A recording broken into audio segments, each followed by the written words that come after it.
15 hardware founders, CTOs, and design leaders. One topic they all had something to say about: what it actually takes to build a team that ships physical product. Not the maxims, the real thing. Let's get into it. One person on that narcissistic spectrum in a startup can destroy the work of any other 10 people at once. So you need to have those shared values, both as a filter and as a rallying cry. What actually predicts a good hire? The CV gets you in the room. It does not tell you who you're actually hiring. Every guest on this show has scaled a team says the same thing. The signals that actually matter are in how someone thinks, not what they have done. I guess it's flexibility. You've got to be very open-minded. I think you can't just read a CV. We recruited, and I still recruit based on behaviors and on attitude, right? So it doesn't matter what list of code or what list of CAD packages you've done, or it's more on your outcomes and your behaviors and how you respond in certain situations and how you respond to challenges. I mean, I've been really lucky. I've always worked in companies that I've loved because there's always a really difficult problem to solve. And I don't know if that's luck or I've chosen that, but I think if you can give engineers interesting challenges and you reward them for their successes, and it might be money, or it might be typically it's more challenging problems or more responsibility or accountability that engineers love. I think someone's attitude matters a lot more than their experience for a startup, where we need to be humble, wear a lot of hats, and be open to learning.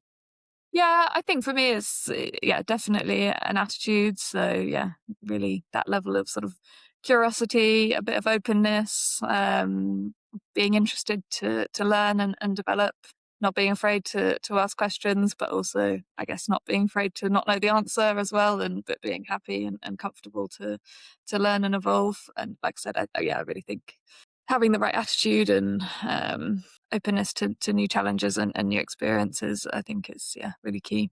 Other metric, I would take aligned values over, skill any day. Because skill in a startup where the skilled person makes everybody else's life miserable is untenable. The ego trap. Here's the problem nobody warns you about. The candidates who perform best in interviews are not always the ones who will move the project forward. Often, they're the ones who kill it. We definitely spend like a third of the hiring process, if not a half, on attitude. The funniest ones I get are the interns with big egos. Because it's like, you don't really have the right to have an ego yet. No, I think that's it is sand in the Vaseline if you have somebody who cannot help move the project. And it was a hard lesson learned. We've definitely made that mistake. And then it often turns out it's that the trick in the hiring process is that the people who have big egos often present very well. And the people who are humble but very talented often are a little too humble in the hiring process. So you got to like draw it from them. I think you do have to have an instinct piece, back to kind of an instinct. I think if you think the person isn't a fit, they're likely not a fit. And I know that probably is counterintuitive to kind of like HR training and bias training and all that kind of piece. But ultimately, the first people in the door are make or break. Like you can add, person number 52 and have all of that kind of training and make sure you're not having biases. But culture, like, is really important at the early stages, and getting on with people and enthusiasm and, being able to just, dig in when it's really shit and things have gone wrong and it doesn't look like you're going to pull it off. Like, the people who are able to stay steady throughout that are so important. And so I think character and soft skills for me are really, really valuable. And it's not that everybody has to have them. You just have to have critical mass of people who have them, who can influence how the business it like flows and is directionally. So I would, yeah, I think, yes, HR managers might not be delighted when I say, let's go for a coffee with them. Is that okay? Never have I kind of gone, yeah, okay, it'll be all right. I've got a bad feeling about it, but I'll offer that person the job. Never has it worked out. It's always been a shit show. Interview technique that gets below the surface. So if the candidate controls the story they tell in an interview, how do you get to what is actually underneath? 3 of our guests have developed techniques they swear by. So I have a series of interview questions. Like I'll ask people, things like, which is better, getting it right or getting it done? And that's gonna and the answer to that question is going to tell you pretty much whether somebody is a detailed person or whether they're an action-oriented person. The perfect answer to that question, by the way, is getting it done right now. Another interview question I'll ask, what is one of your core values? And please don't say integrity, because that's just, the ante for this game.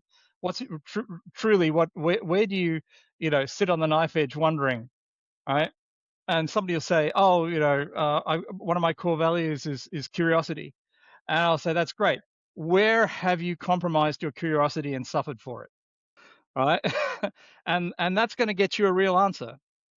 Very likely. I like people go, whoa, I learned about from one of the great HR managers I had, and there weren't many, but I had some really wonderful ones who weren't interested in HR. They were interested in organizational growth and people development and that sort of thing, about the CAR model, CAR, context, action, and results.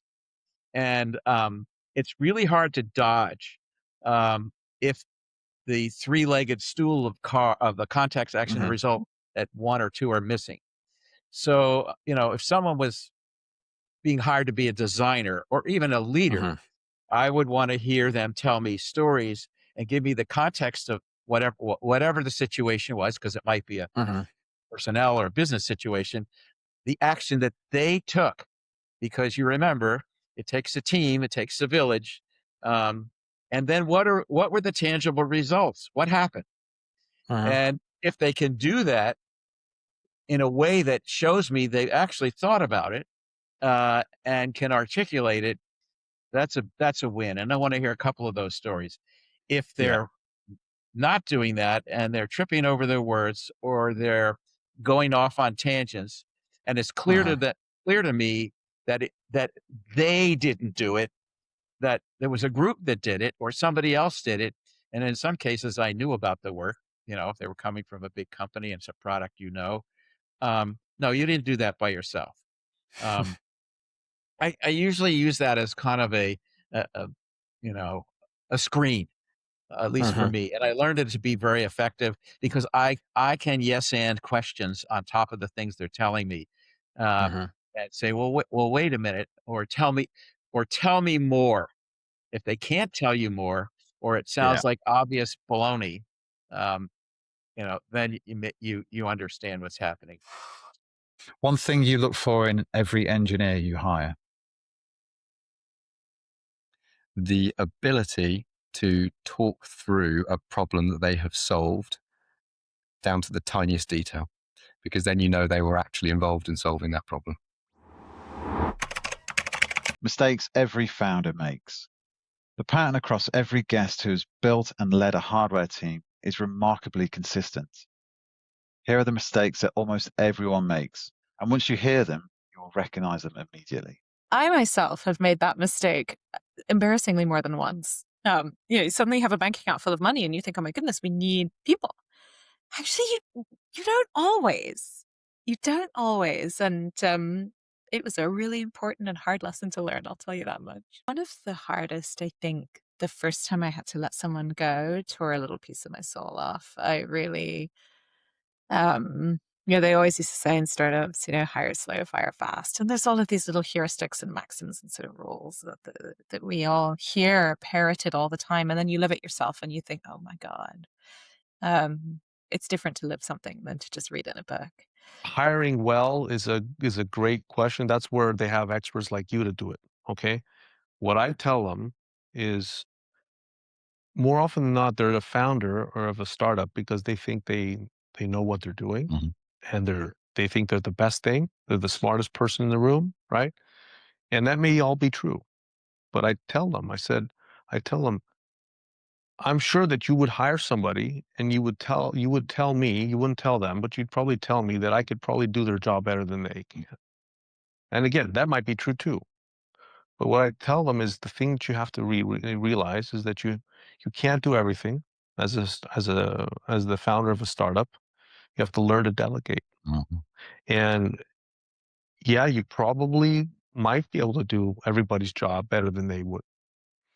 That's not the point. The point is you have to focus on, the mission critical stuff that's important for the growth of the business. And the hardest thing for these folks is to let go of power. So learn to delegate is probably the best thing that they could do. Yeah. I think for us, it's about clarity on our side. Don't try and approach people or think about it until you really know what you actually want. Hire above yourself, then get out of the way. The best founders and leaders on this show all arrived at the same place eventually. Not just hire great people, hire people who are better than you at what they do, and then trust them to do it. Yeah, we recruited a designer, probably a guy Rupert Worries, relatively rapidly, and I was like, this guy is just so far above what I could do design-wise, and it was like, that's the type of person I want to employ. I don't care that he's way better than I am, or I feel kind of inferior. It's like, yeah, but he's working for my clients and helping me build my business. Well, great, And Ultima's approach was like, recruit really good people and then trust them to do their job. And I think that autonomy and freedom to operate has also been part of it as well. But fundamentally, it was like I could see the impact I can have here, and I really believe in what the product has the potential to do. I'd say keep them challenged and reward their great work. Every guest on this compilation has something to teach clients and hiring managers in hardware. Tess Cosad, Bob Schwartz, Dan Salisbury, Felicity Boyce, Dr. Liz McGloughlin, Mark Tapscott, Matt Batchelor, Sid Shaikh, Stephan Clambaneva, Sean Finn, Marco Perry and Mark Prommel. If any of them caught your attention, the full episodes are all linked below. Thanks for listening. Thanks for listening to Why Design. If this episode gave you some new ideas, share it with someone in your team who'd find it useful. And follow the show so you don't miss what's next.